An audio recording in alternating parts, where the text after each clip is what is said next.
snacks. What it do, snackers and snackers? It's your boy Gage. Got the homie Sin. Yep. We got Coop. What's up? Today, we are going to spend this entire time talking about our top 5 video games of 2018. Okay. Now, these are our personal, individual Yeah, I think top 5. Let's clarify that, yes. This is not the Loading Snacks groups top 5, top 3, what have you. These are our personal, individual, based on games that we as individuals actually played, because we did not all play. No, we didn't get everything. All the same games. Some of us didn't play much of anything. That's facts. Some of us Facts. just never made it. No. Tell me. Who is that guy? But first, before we dig into that, and let me just say, we're going to do this round robin style. Okay? So we're going to start with our number 5s, go through everybody, what it is, why it is, where it is, kind of a thing, whatever, and then we will go on to the next number. Okay? All right. But before we do that, I want to kind of just, let's talk about the year in gaming in review. Just everything in gaming as a whole. Okay? What is it that we enjoyed? What didn't we enjoy? What big things we saw happen? Things that stood out? Changes we saw? Things we want to see or would have liked to have seen that maybe didn't happen? Let's start there. Pressure's off. I'm going to start with you. Okay. Pressure's on. The non-gamer. Okay. The non-gamer. Wow. Let's ask the movie guy. Let me just say, yeah. Let's ask the movie guy. Yeah. Let's just say it was a slow year for me when it came to games. True. Facts. But Would you like a Canada Mint? No. Would you like a Canada Mint? sure. Alright, you never had a Canada Mint? Never. Welcome to Loading Snacks, sir. Neither have I. That would threw me off. A Canada Mint? That's a thing. This is like a diet mint? You think all Canadians on I've diet? had this before. Just like the Never light knew what it was version. called, I They're guess. called Canada Mints. Okay. They taste slightly like root beer and Pepto-Bismol. It's a special combination. That is gross. They don't taste like mints though. Like it's, I was enjoying it. Until you put that bitch in your head. they are bomb, sir. All right. Continue. There were a lot of PlayStation games that I were interested in. I have not owned a PlayStation in a while. Right. But I'd played God of War just a little bit. Definitely wanted to get my hands on Spider-Man. Definitely wanted to play Detroit. So those were things that I didn't really, get a chance to get into. On the other end, from my own system, Xbox, I really got heavy into Game Pass and playing things that, to some, were maybe old games, but just, I kind of just went outside my realm and tried to do things a little bit differently. Because, playing with you got tons of games. And it's just like, I'm playing them here. And it's like, I just... I think it's dope that you mentioned Game Pass, because I really do think that is one of the biggest things that happened in gaming this year that I think is going to affect the gaming industry for years to come. Not that there weren't other services that were similar in some fashion. PlayStation Now has existed, but the way that Microsoft has implemented it, the idea of $9.99 a month, the cost of a cost of 2 games over the course of a year, and then really I think one of the biggest things was being able to download the games so that you don't have to stream them. Right. Which I think was kind of a major difference between that and what PlayStation Now was at the time, which now PlayStation Now does let you do it, at least for some games, but it's oddly only PlayStation 4 games and PlayStation 2 games.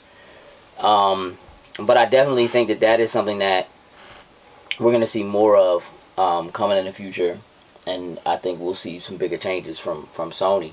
So what else? What kind of stuff stood out to you, Sin? I think that Nintendo and Sony stepped up their free games for the month, like their games for gold and stuff like that. They were hitting us with some real good ones on both sides all year long.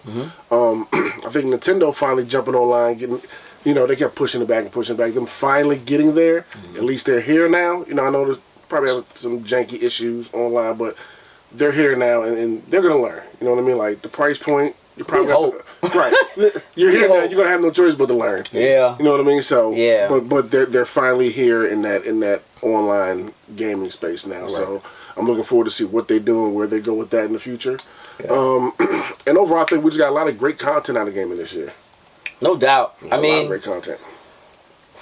I want to say that I think the thing that stands out to me the most this year is probably the strength of Fortnite. Oh yeah. Not honestly, not just in terms of the sheer number of people that are playing it, but the number of platforms that it's on. We've had tons of discussions about Fortnite as it relates to everything from crossplay to how it relates to cultural appropriation. It's that big. It's that big of a deal. It is the one game that is powerful enough. And I want you to really think about this, because we've talked about this, but I think we missed the thing. Powerful enough to make Sony get on their knees and play nice and do crossplay. Yep. Okay? But it's bigger than that, because it is also the one game on Nintendo, on Switch, where you don't have to have Nintendo's online to play it. Yeah. And you don't need their stupid app to talk to each other. You can do it straight through the game. Yep. Just them. Yep. Everybody else do what Nintendo says. That is a testament to how powerful it is on both those points of how powerful that Fortnite is. Yeah, it's a big deal. I was in the store the other day. I saw a kid playing Fortnite on his phone, and I'm just looking at it. I was like, yo, this game has changed so much since when we decided that we were going to get it. From what it was originally. Like, it's crazy. Mind you, this is a game that's still in beta. That's scary. Which is another thing that I think is something about this year. That, like, we've kind of seen it happen before. I mean, games have gone into, like, preview or something like that. But, like, this game is in the hands of millions upon millions of people and generating billions of dollars. And it is beta.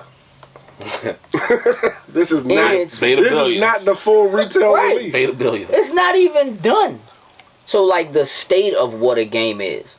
And I think, and this probably changed more last year, but I think whether or not a game that's technically not done can be a game that could be Game of the Year or could be up for, you know what I mean? Like, the landscape is changing to the point where games as a service and how they've continued to evolve those things, what they do going into the next year, almost like they're releasing a new game. Again, we've talked about it and have almost always said, like, this is the way Madden should be. Like, Madden should come out, and every year they just do a roster update.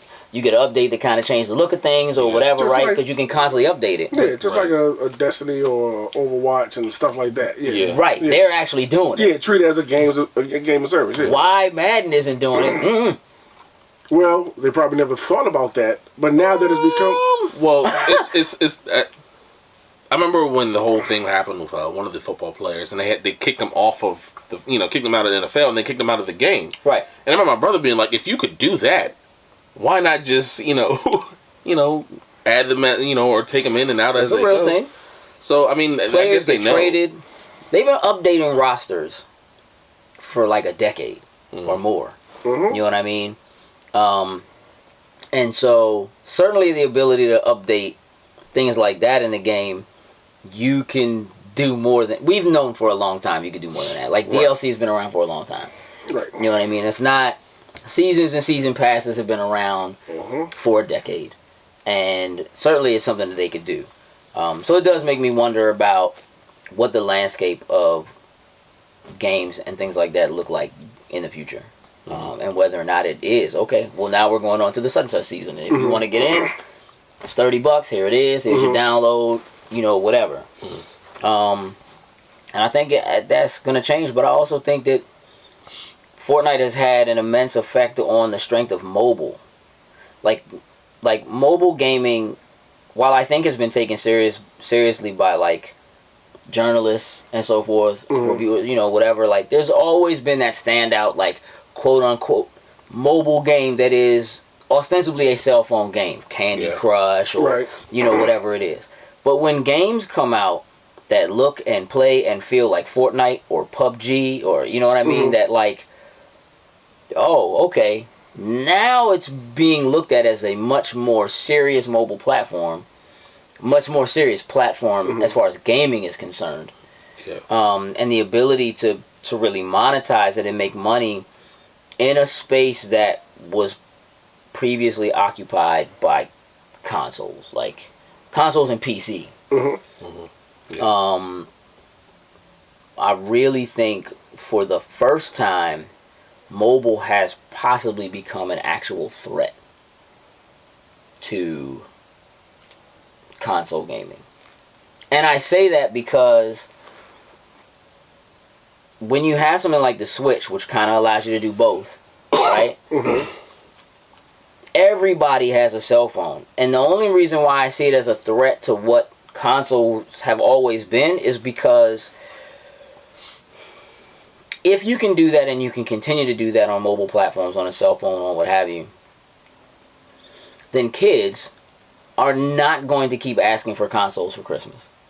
Not going to keep asking for consoles for their birthday or whatever, unless console makers can continue to give them experiences they can only get in that place. And we're beginning to see mobile find a way to get on par by having the biggest game available to it. And sure, it's great. This is why I think it was important that crossplay become a thing, right?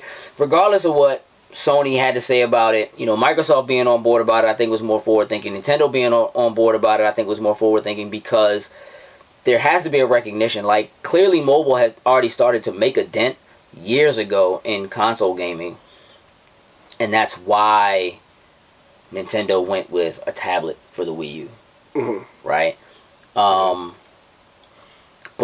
But the idea of being able to go, all right, well, I'm going from this little screen that I have that's always with me wherever I go, but I can also continue that experience on my big TV, on whatever. If crossplay is not there, there's no reason for a child to stop being in that screen, that little tiny screen, even when they come home.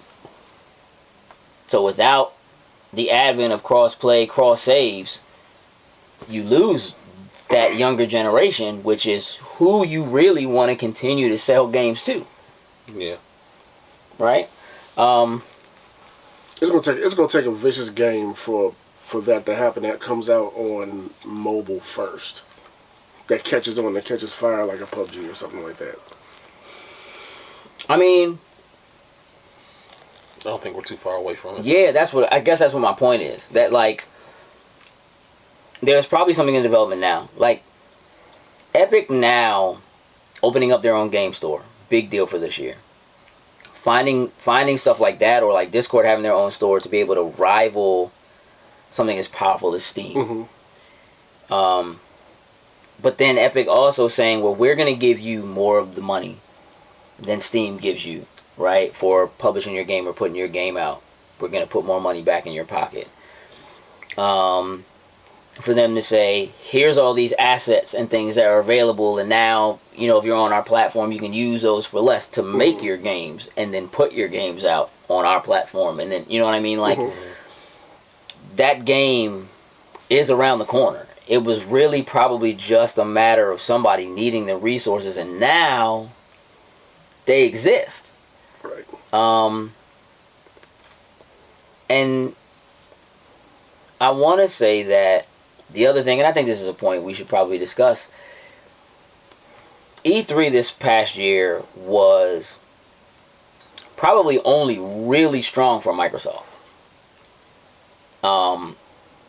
Nintendo does what they do at E3. It wasn't, they didn't do anything we didn't expect, and they didn't disappoint.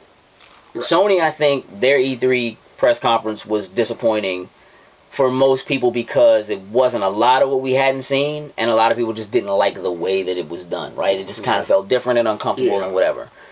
Where Microsoft had what is really their standard, standard procedure, right? Press conference. Same thing they do every year, yeah. No special bells and whistles or whatever. However, the announcements of those studios and them kind of making those strides and, moving with things like that, I think made theirs stand out. But I also think that with all of what happened at E3 this year, it just became more apparent that they don't necessarily need it. And so, Sony saying, we're not doing E3 next year. Like, we're not even going. Like, we're not doing a conference. We're not going to have a booth space. I know, that's wild. We're out. You know what I mean? Really, I think sets us up for a very interesting 2019. But that on top of them saying we're not doing PSX, which is something that people have seriously looked forward to, right? If for no other reason than to get, some of that additional information that maybe they don't normally get at E3. Something over Sony's happening behind the scenes, right? It definitely, like Yeah. I mean, we've had some movement, and like Andrew House and other people kind of moving in and out. I feel like Sony is planning something big, but I also feel like they're shuffling to try to prepare for what this next console generation has to be, and I definitely think we're going to see it next year. And we're probably going to get something like a PSX next year, but something bigger, like trying to take what they would do with both of those and blend them together, and at some point next year for some big old weekend type of thing, invite all these people out and probably reveal it there, the 5. Yeah, I mean, it remains to be seen whether or not they will pull out of a Paris Games Week, a Tokyo Game Show, I don't think they can pull out TGS. Gamescom, Yeah. They could. I mean, they can do whatever they can do what they want. They can do what they want. Yeah. But I mean, I think that's part of what the statement was by saying like, no, we're not doing PSX, and then dropping like, we're not doing E3 either. It was like, yeah, y'all showed us 5 games. But they are saving a lot of money by not doing either of those events. Yes. Yeah. Which to me is all money that goes back into PSVR 2 or something. You know what I mean? Not to get too far out on a tangent about what next year might look like, but again, those are things that stood out to me as things that are very changing, like that happened this year. In they're changing the landscape of what we should expect to see in the future. We saw over the past couple of years, like games start to drop in like January. Yeah, the first quarter of the new year has been lit the past few years, and it used to be soft. Very. Like 1 or 2 in January, and even then they would maybe 1 in February. Right. Then it dies off to like you might get a couple more in the summer. It was usually like March and April when it was like you might get something drop in June, then like August, and then they start flooding you. Right. Yeah. But with what's happening next year, like I just think like this Capcom's success in January over the past 2 years made everybody else go, oh, for real? Wait, January, February, and March is a problem next year. Hell, April's a problem by itself. April's a huge problem. Yeah, the first half of the year is already disgusting. But I'm ready for it all. Yeah, I mean, again, I think that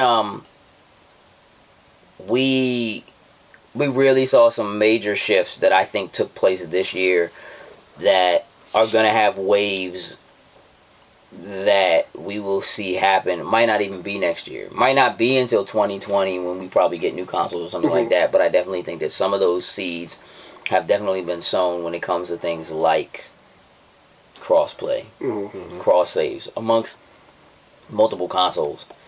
And I think it's some of the most important things we've seen in terms of unifying gaming and like truly seeing something that I feel like it's almost like this weird kind of step out of the dark ages, right? Where like being on something like mobile and everybody being affected by it makes it something that like forces people to sit up and take notice in a way that they just haven't before. And I think 2018 is going to stand as a marked year for having been like the start, at least visually from a public standpoint. Got you. Of a lot of those things. I don't want to go too far off, but going back to PlayStation, do you think that E3 announcement had something to do with pretty much like them having a share or crossplay with anything else? something about them being, I guess, stubborn in the sense of like, all right, we're trying to do our PlayStation thing, and No, I think, again, not to get too far into what's happening next year, but I really think it just has more to do with the fact that they don't have anything to show. They're ready to wind down PlayStation 4, and they don't want to start showing like, for what we know is supposed to be coming to PlayStation 4, even if it hasn't necessarily been announced, like Death Stranding or something like that, like, Right. we really know that they're probably PlayStation 5 games. Like, we know that they're far enough out that it's probably a PlayStation 5 game, and like, it's kind of like they better not show us Final Fantasy again. And they better not show, you know what I mean? It's just, until you're actually ready to say, here it comes, and this is when it's coming out, and whatever, like, there's no point. So, we're looking for Last of Us 2, and we're looking for, Death Stranding I'm not expecting. No.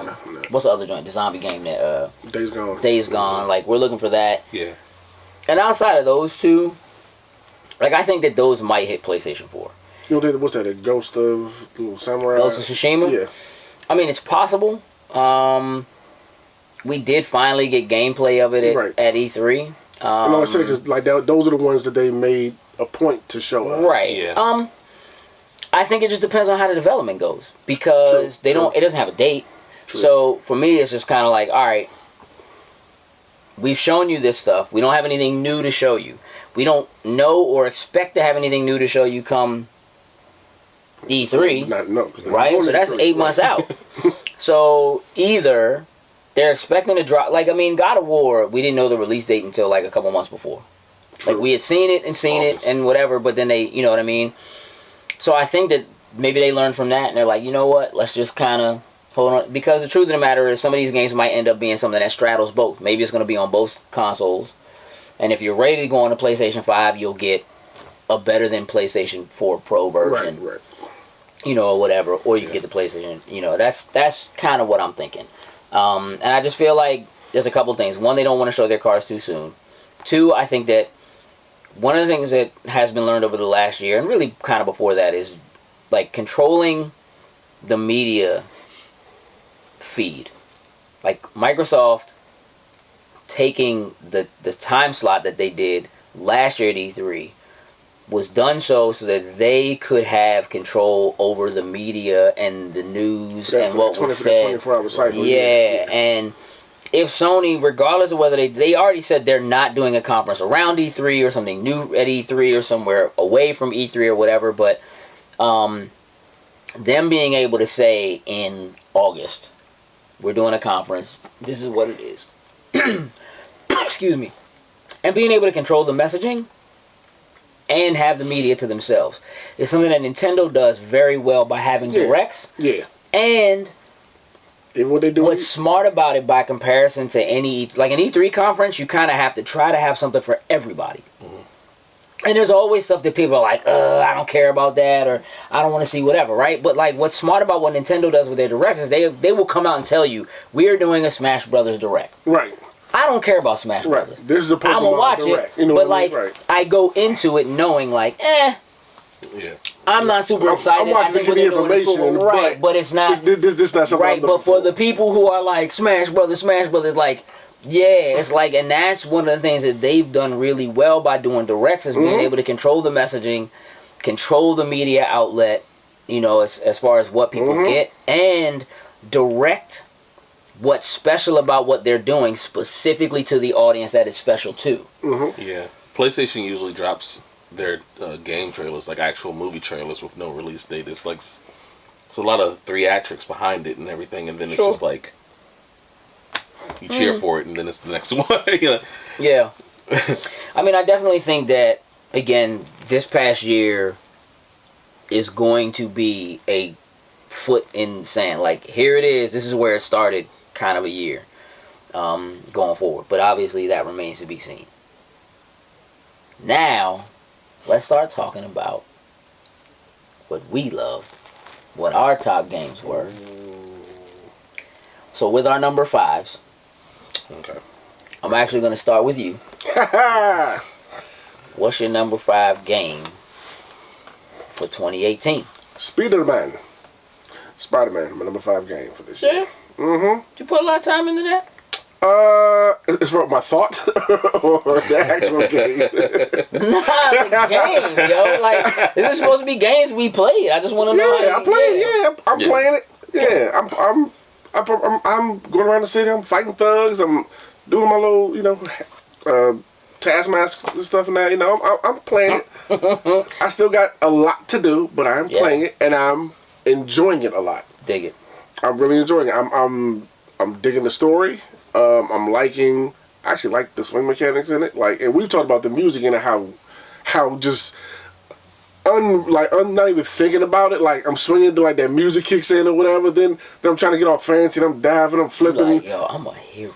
It kind of makes you feel like But like just everything about it. I didn't think I was gonna enjoy it as much as I actually am enjoying it. Yeah. So it's that's interesting. There's other stuff on my list that I've enjoyed more than it. Sure. Right, but I'm really enjoying it still right now. I haven't touched the DLC yet. I still got to finish the actual one. Right. Right. Okay. Yeah, but that's my number 5. My number 5 is Far Cry 5. Okay. Which is a little different for me. I'm not normally... Far Cry games just don't normally hold me.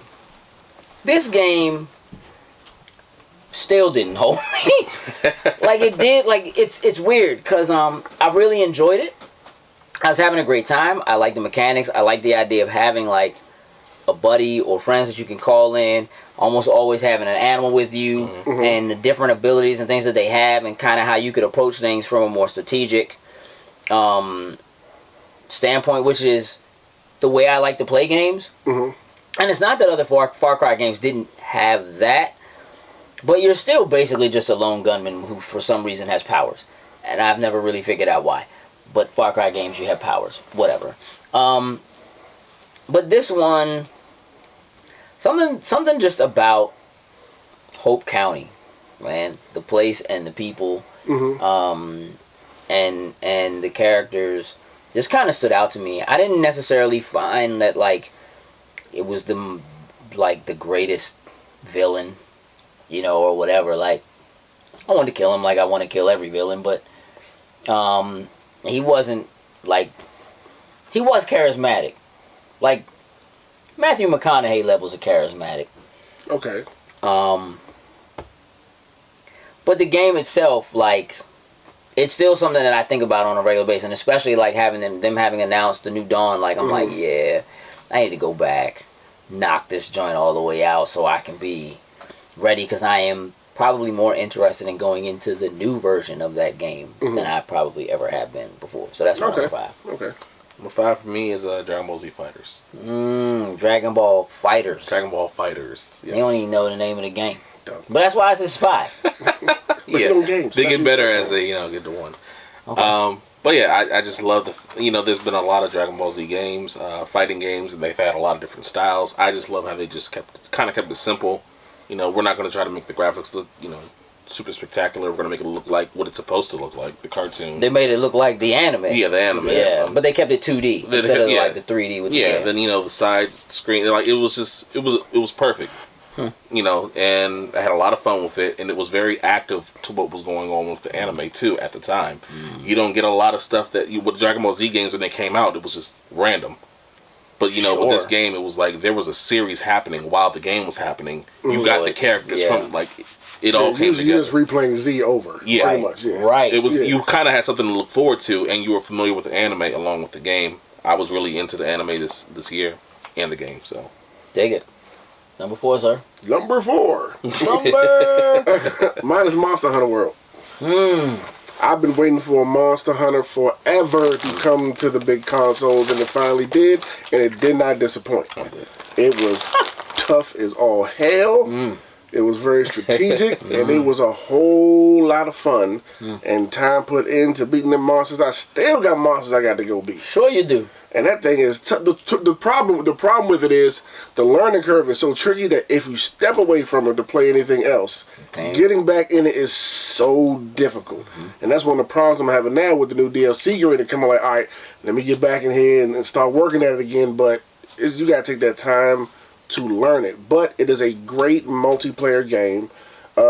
You can't play it by yourself, of course. You just got to get your skills up and know how to use your weapon that you choose.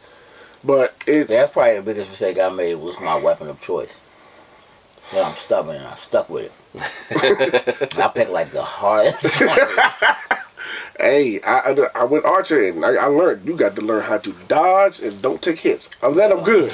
I just got to be quick on my feet. You couldn't move with that big gun. Nope. You were stuck in one spot. But no, it didn't disappoint. I love it. It's a great game, and that's my number 4 choice. Dig it. My number 4, Forza Horizon 4. Ooh. As always, Forza Horizon does not disappoint. This game really, honestly, probably should be higher on the list. And I'm going to say that because it's pretty much perfect. Like, there's basically nothing wrong with this game. There's something special about being able to go back into a game that you've kind of thoroughly combed through next week and having new things to comb through because of the way the weather system changes the landscape. Mm-hmm.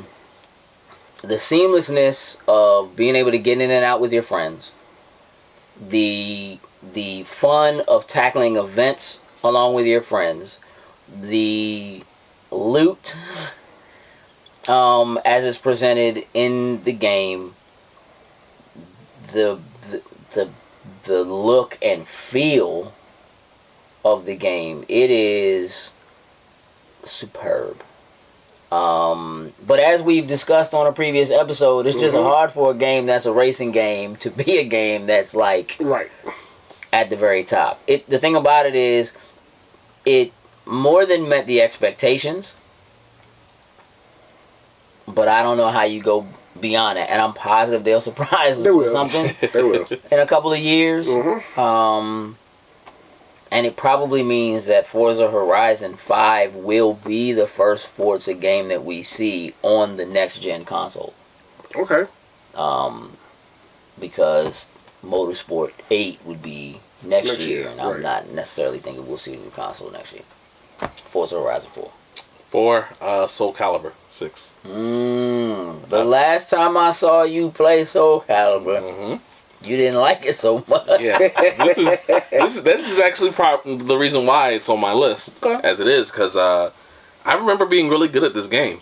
Do you? Yeah. At this game? At Soul Calibur as a whole? In general. And I took a lot of L's. I took an L from my son. Oh, you trash. He was using Maxi? And Was he using Maxi? Oh, yeah, he was Maxi. Okay. And no, you good. You good. I'm good. And I was like, yeah, that's almost acceptable. Yeah. And I was like, I gotta get back into this, and I had created a bunch of characters. I got back into it and everything. Found my character again. Taki's, I'm back into it all the way. I'm playing online a lot. Like I really enjoy. But have you beat your son since then? Yes. Don't believe it. Yes. Don't believe it. No, I told him. I got him out the room. I was like, hey, come on, play video games. That's terrible. You know what? You're done. I'm not listening to you no more. What's your number 3, sir? My number 3, I actually don't have too much to say about it because I'm just starting it out. But I finally jumped into my Yakuza 6, and it's definitely my number 3. It would probably be higher if I've actually had more time with it. But just right now, it's the last one. The tone of it, everything, the way it's set off is amazing. It's the first one that they've actually built for This the generation. PS4. You know what I mean? And the other ones were just ported over from last generation. So this one being built remasters or yeah, whatever. It looks good. It feels good. I like the way they do the battle system in it now, where it's more seamless than it was before. It's just overall great. And it's my man's last hurrah. He's going over to the sunset. I don't know how yet, but it's gonna be an emotional ride, and I'm looking forward to it. He ain't gonna finish that jump. So that jump about to get cooked. He gonna finish till the end of next year. Nope. My number 3, Fight Me, God of War. God of War was a dope game. Yes. Released early in the year. A flagship title for Sony. there is so much to love about this game. What it looks like, what it sounds like, how it plays. And in a lot of ways, what it did for an IP that was essentially a different genre, I think. I don't think I would consider... I consider this game a single-player experience, but I don't know that I would classify it as a beat-em-up, more or less. And I would probably classify... I mean, they're action-adventure games, but I would classify the earlier God of War games as more like a beat-em-up. You know what I mean? More, walking through, more or less side-scrolling, Devil just May kind of Cry, beating... all that kind of you know what I stuff, mean? yeah. And... there's a lot of fantastic stuff they did with it. It sits in my number 3 because I did have issues with it that I think a lot of people overlooked, and I think they overlooked things because of what their original expectations were based on what the game used to be. And how impressive it is that they took what it was and made it what it is. That notwithstanding, fast travel system I didn't like, wasn't real happy with. I just feel like they overdid it in terms of like the armor and changing things out and whatever. And I was like, didn't really need it. And I felt like it was kind of... I just felt like it was more clunky in that space than it needed to be. And they could have cleaned that up and it would probably been higher on my list. But that's my number 3. All right. Number 3 for me is Smash Brothers. He smiles every time he gets ready to say... Yeah, because... You know, he got a lot of aggression. All your joints have been fighting games. Yeah, you know, and I was going to get into that when I got to number 1. We'll see what that is. Okay. I just love how Smash is, where it's like, it feels like old school, where it's like you have to earn these characters.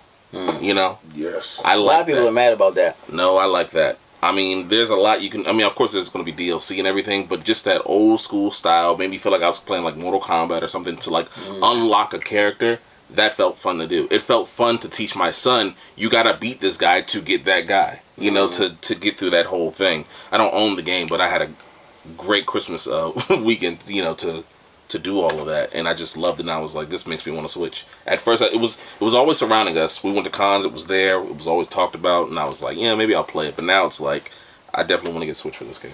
Dig it. So, number 2 is Red Dead Redemption. I thought this was going to get number 1, but I haven't had the time with it. I would have liked to.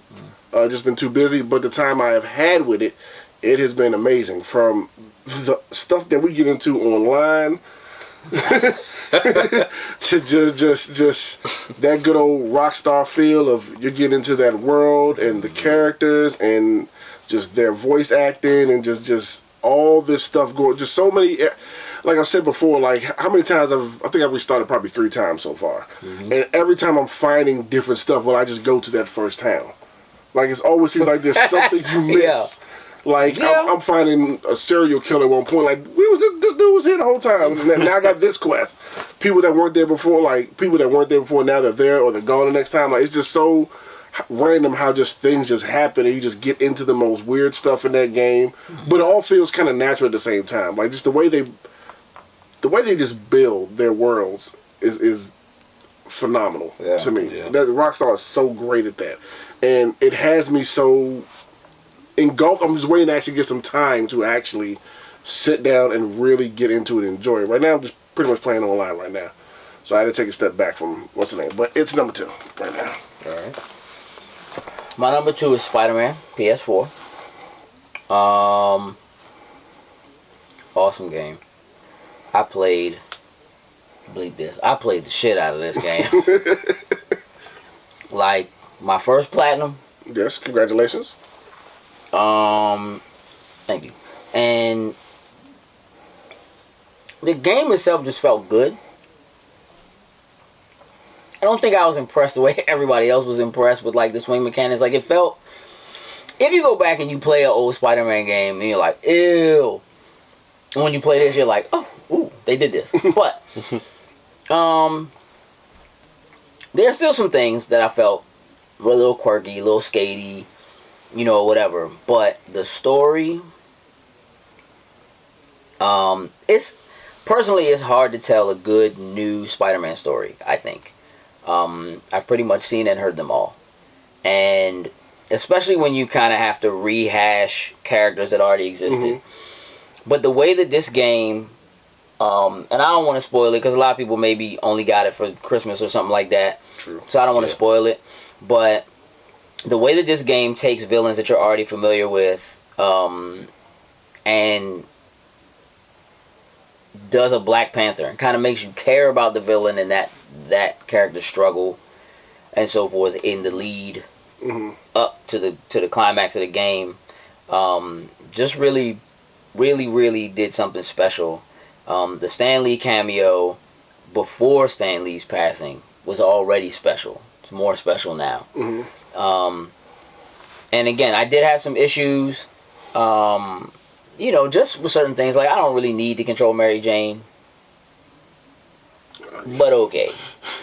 You know what I'm saying? Like, it was kind of cool, but it did feel, I don't want to say it felt tacked on, but it did feel unnecessary. So things like that probably are what kept it from making my number one. But that was a very tight race. And if you ask me next week, I might change my mind. Right now, Spider-Man's number 2. Fair enough. Number 2 for me is God of War. I finally got my hands on my favorite franchise game. Oh, okay. Congrats.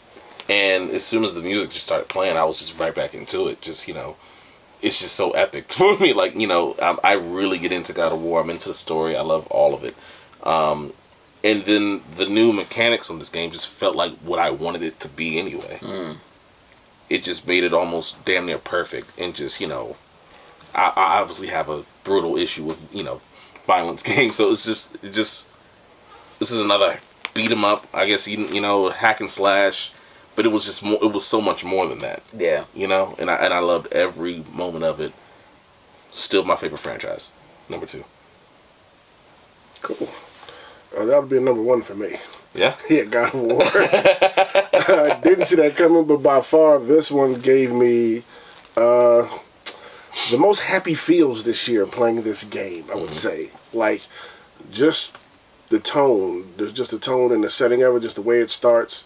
You know what I mean? With him and you getting introduced to his son and the journey that they got to go take together is just... The characters, just the world, just everything pulled me in from the jump and just would not let go for anything. Like, it was so engrossing to me. Like, I love the direction they took it, especially like you said, like from going to being like a beat 'em up, a Devil May Cry style Bayonetta type game, and really switching it up and doing it in a great way that a lot of people seem, to be on board with. I didn't really see anybody complaining about, it doesn't play like it used to, whatever. Like, it's just everything about it I love. It actually does play a lot like it used to.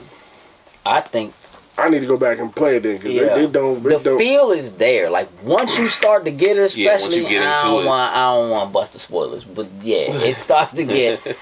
Yeah. Ain't nothing like chucking that axe across the screen or somebody. You right. Nah, you right. Best superhero fight in a video game ever.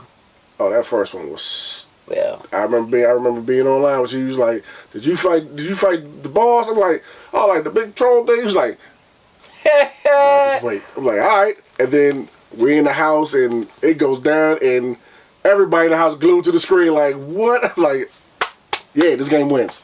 Yeah, this game wins. But that's my number 1 game of the year. Nice.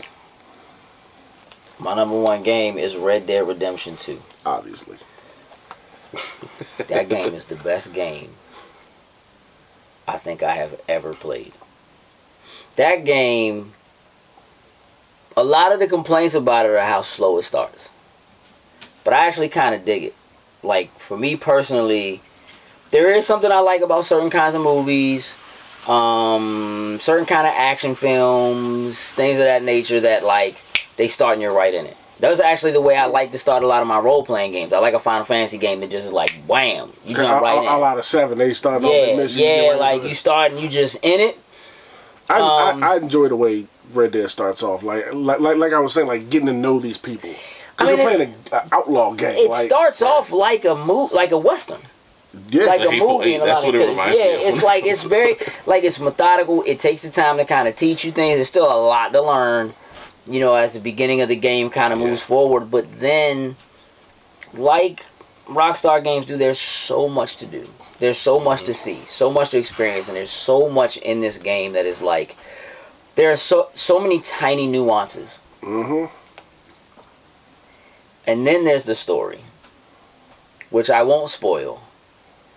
What I will say is a different, I think, approach to telling the story of an outlaw,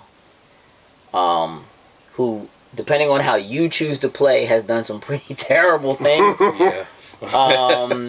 You know, trying to keep that halo becomes really difficult. And there's something special about that. Like in most games where there's a morality system, I just make a decision and that's what it is. If it's a Mass Effect or whatever it is, I'm going all one way.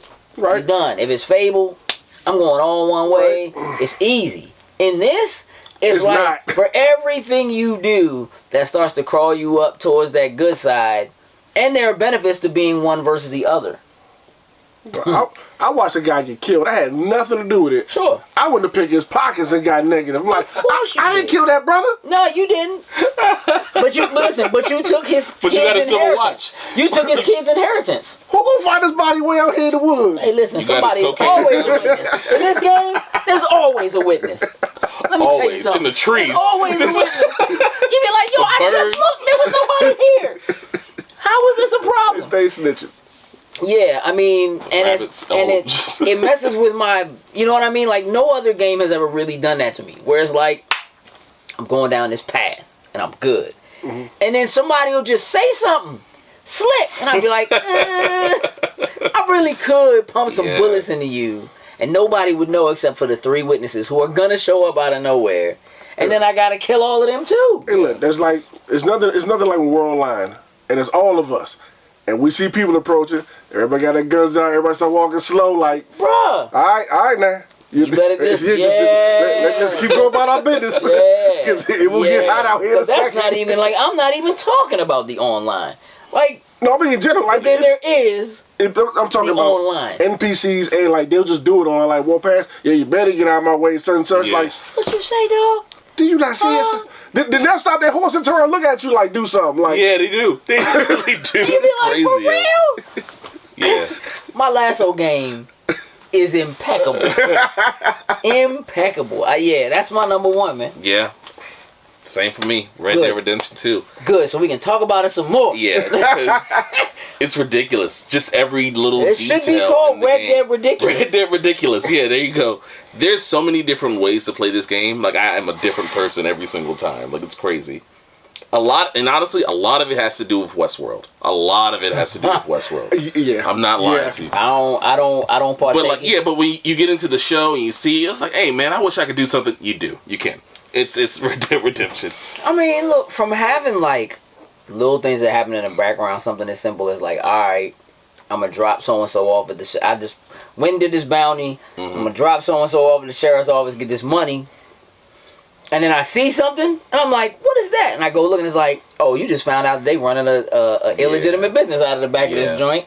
You can go ahead. And Okay. And I remember like really trying to get into the story mode, but it's so easy to get distracted by every little thing there. It's like I was like, all right, I'm just gonna stick with story, then I'll find the world. No, it's not. It's almost not possible to do that. I made the decision that like, I'm just gonna find all the legendary animals.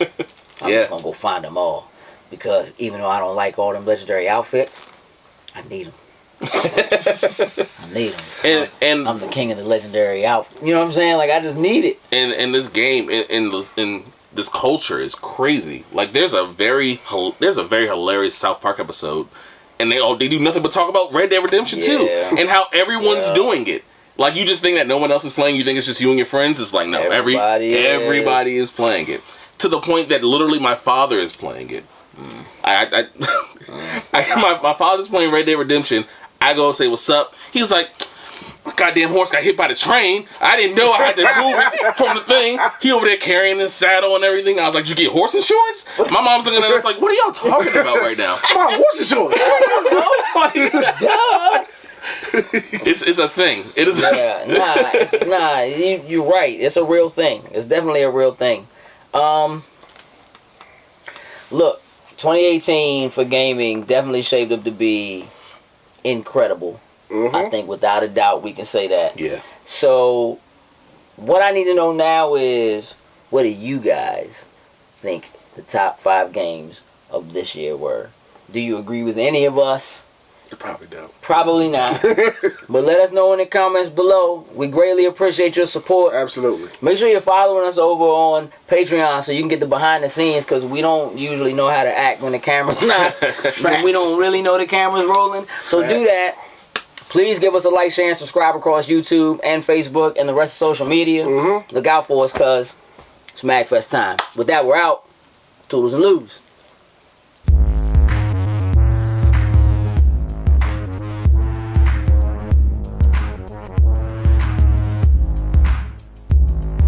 Loading snacks.